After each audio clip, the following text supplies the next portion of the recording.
Salut à tous et bienvenue sur Test et Astuces. Aujourd'hui, une petite vidéo astuce sur iOS 14, encore les amis. Et aujourd'hui, on va parler des solutions d'accessibilité. Tout le monde connaît quelqu'un qui a peut-être un problème d'handicap, que ce soit visuel, auditif, peut-être même au niveau des membres inférieurs ou supérieurs. Alors dans cette vidéo, je vais te parler des différentes solutions d'accessibilité qui ont été améliorées sous iOS 14. C'est vraiment une vidéo qui me tient à cœur. Vous verrez dans les prochains mois pourquoi. Aujourd'hui donc parlons d'iOS 14 et ses solutions d'accessibilité. Alors tout d'abord, pour rencontrer ces solutions d'accessibilité, on se dirige sur Réglages.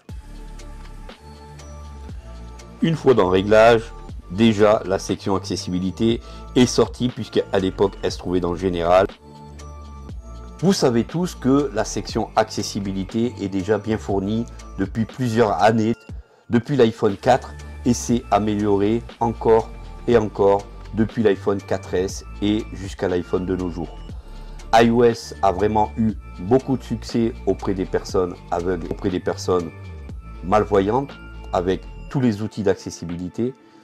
Et iOS 14 a encore renforcé le côté accessibilité. Cette vidéo est faite vraiment pour vous montrer la puissance d'iOS au sujet de l'accessibilité. N'hésitez surtout pas à la partager si vous avez quelqu'un autour de vous qui peut utiliser un iPhone via Siri, via VoiceOver. Beaucoup de solutions sont existantes. C'est quoi VoiceOver pour beaucoup de gens qui peut-être ne connaissent pas? VoiceOver, vous le retrouvez dans Vue. VoiceOver est un lecteur d'écran spécialement adapté aux personnes aveugles. Car pour beaucoup de gens qui vont regarder cette vidéo, si vous ne savez pas, aujourd'hui l'iPhone est entièrement accessible aux personnes aveugles et malvoyantes. De par ce lecteur d'écran, si on l'active par exemple, VoiceOver activé, réglage, décrire, reconnaissance de activité, navigation en tête, langue, conseil pratique, volume, débit local, 55%, 50%. Reconnaissance par VoiceOver. Voilà, vous pouvez entendre ici que l'iPhone parle. Et grâce à VoiceOver, les personnes en situation de handicap, de malvoyance, peuvent utiliser un iPhone comme tout le monde. Tout est accessible, de Safari au mail, au message. Fixe, livre, App Store, podcast, page 2, assistant, autour. Aux écrans d'accueil, l'intégralité de l'iPhone peut être utilisée par quelqu'un de malvoyant.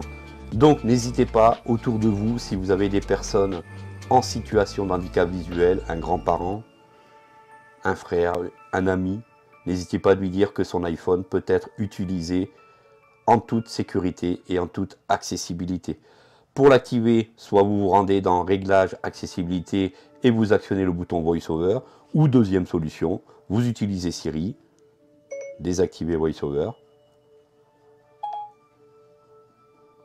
Très bien. VoiceOver est désormais désactivé. Ou vous l'activez en lui demandant activer VoiceOver. Très bien. VoiceOver est désormais activé. Ou deuxième solution, vous pouvez l'activer avec ce que l'on appelle le triple tap sur le bouton. VoiceOver désactivé. Donc vous pouvez aussi l'activer avec le triple tap sur le bouton marche arrêt. Pour les iPhone 10, ça se passe à droite. Ou sur le bouton Home pour ceux qui possèdent un iPhone 6S, iPhone 6, 5, etc. Voilà comment on active cette fameuse fonctionnalité VoiceOver qui est donc une accessibilité spécialement prévue pour les personnes en situation de handicap malvoyant. On continue. Alors pour les personnes qui n'aiment pas du tout le lecteur d'écran et qui n'aiment pas entendre leur téléphone parler, ils ont un système de zoom. Lorsqu'on active le système de zoom, ici, avec 3 doigts, 2 fois rapidement, on va actionner ce qu'on appelle un zoom. Et regardez ici ce qui se passe.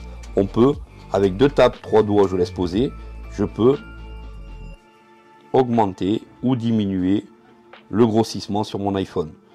Là aussi, ça peut être très utile pour les personnes en situation de handicap visuel malvoyant, puisque le téléphone ne parlera pas. Mais là, les personnes pourront voir en gros ce qui se passe sur leur écran. C'est plutôt cool, intuitif et fluide. 1, 2, et on enlève le zoom. On continue les amis. On a donc un système de loupe, ce qui veut dire que vous allez transformer votre iPhone en une vraie petite loupe de poche. Vous rentrez dans Loop, vous l'activez.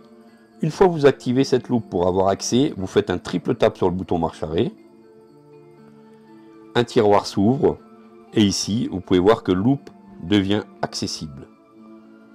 Une fois que vous avez mis Loop en place, votre iPhone devient une vraie loupe à main. Plutôt pratique pour des seniors qui ont un petit problème visuel et qui veulent par exemple voir ce qui se passe sur leur courrier, leur enveloppe ou toutes ces petites choses très embêtantes de la vie quotidienne qu'ils ne peuvent plus voir. Surtout, dites-moi en commentaire si cette vidéo vous intéresse et si vous voulez encore plus de vidéos sur le côté accessibilité, des vidéos un peu plus approfondies. Dites-moi ça en commentaire, ça m'intéresse vraiment. On revient en arrière. On peut s'apercevoir aussi qu'on peut jouer sur l'affichage du texte, ce qui veut dire que vous pouvez grossir plus ou moins les éléments du texte. Ça, c'est sympathique aussi pour les personnes malvoyantes qui n'ont pas besoin de lecteur d'écran. Alors, lorsqu'on rentre dans cette page, il y a une multitude de fonctionnalités, texte en gras, on peut grossir le texte plus ou moins. C'est vrai qu'il y a pour chaque item beaucoup de solutions d'accessibilité dans l'iPhone et iOS 14 s'est encore amélioré de ce côté-ci. Des possibilités de description audio, c'est-à-dire qu'on peut se faire décrire des images, on peut se faire décrire des photos, on peut se faire décrire du texte. Aujourd'hui, par exemple, VoiceOver est capable, de par l'appareil photo de votre iPhone, de vous lire un texte que vous avez pris en photo. C'est vraiment énorme et c'est vrai que ça peut aider vraiment beaucoup de gens dans leur vie quotidienne. Attaquons le côté physique et motricité. Aujourd'hui, on a eu une très grosse avancée côté physique et motricité, c'est le toucher. Toucher. Bouton. C'est l'option toucher. Cette option est vraiment énorme puisque on peut maintenant dédier des gestes derrière le dos de notre iPhone pour faire une capture d'écran, pour activer la loupe, pour activer VoiceOver, tout ce que je viens de vous expliquer. Et ça, c'est plutôt énorme. On va tout de suite aller voir dans cette fonction. Alors, lorsque vous rentrez dans toucher, la fonctionnalité se trouve tout en bas de votre iPhone. Cette option s'appelle toucher le dos de votre appareil et on a deux choix, toucher 2 fois ou toucher 3 fois. Alors, ce que je vous conseille, attention, sur le toucher 2 fois, c'est de mettre une fonction qui va en aucun cas perturber vos habitudes sur votre iPhone, puisque le double toucher est très sensible et à la moindre occasion que vous tapotez ou il sent que vous tapotez 2 fois dans le dos de votre iPhone, ça va exécuter l'opération que vous avez demandé que ça fasse. Ici, par exemple, on va rentrer dans le toucher 2 doigts. Regardez ici la multitude de fonctionnalités qu'on peut mettre sur cette fonction, c'est vraiment énorme. On va par exemple lui demander de faire une capture d'écran. Ça, c'est plutôt sympa, puisque normalement, on appuie sur bouton volume haut et bouton marche arrêt pour faire une capture d'écran. Ici, je vous montre. On a notre capture d'écran. On va maintenant lui demander de faire ça par un double tap dans le dos. C'est parti. On a donc le choix ici, capture d'écran qu'on valide. Maintenant, si je fais un double tap d'un doigt derrière mon iPhone, regardez ce qui se passe. Ma capture d'écran se fait seule automatiquement. Ça, c'est vraiment génial et c'est une des grosses nouveautés sous iOS 14. Franchement, à ne pas négliger. Et ça, peut-être même sans handicap, ça peut vraiment vous aider dans la vie quotidienne. On va revenir en arrière. Bien sûr, vous pouvez gérer avec un triple tap d'un doigt et mettre une autre fonctionnalité, ça peut être sympa. Voilà pour cette fonction toucher qui me paraît bien utile, aussi bien pour les personnes en situation de handicap que non handicap, ça peut être vraiment pratique. Ensuite, nous avons Face ID et attention, le contrôle de sélection qui, toujours pour les personnes à mobilité réduite. Alors, beaucoup d'outils d'accessibilité qui vraiment sont là et aident les personnes en situation de handicap tous les jours. Passons le côté auditif, le côté audition. Les personnes en situation de handicap auditif n'ont pas du tout été oubliées et ça, c'est vraiment super chouette. Dites-moi déjà ce que vous pensez de cette vidéo. Pour ceux qui ne connaissaient pas le côté accessibilité de l'iPhone, avez-vous découvert des choses ou pas? Une option qui vient tout juste de sortir, c'est la reconnaissance de son et ça, c'est vraiment génial. On rentre à l'intérieur. Alors, dans cette reconnaissance de son, ça veut dire que là aussi, ça peut être utile pour tout le monde. Mais si vous avez des grands-parents, vous avez des personnes autour de vous en situation de handicap auditif, ça peut être très utile. Vous pouvez donc l'activer sur ce bouton. Alors, vous avez toutes ces fonctions à activer. Chien, chat, bruit, écoulement d'eau, sonnette, tapement sur la porte. Dès que vous tapez, donc une notification vous est envoyée comme quoi quelqu'un a sonné.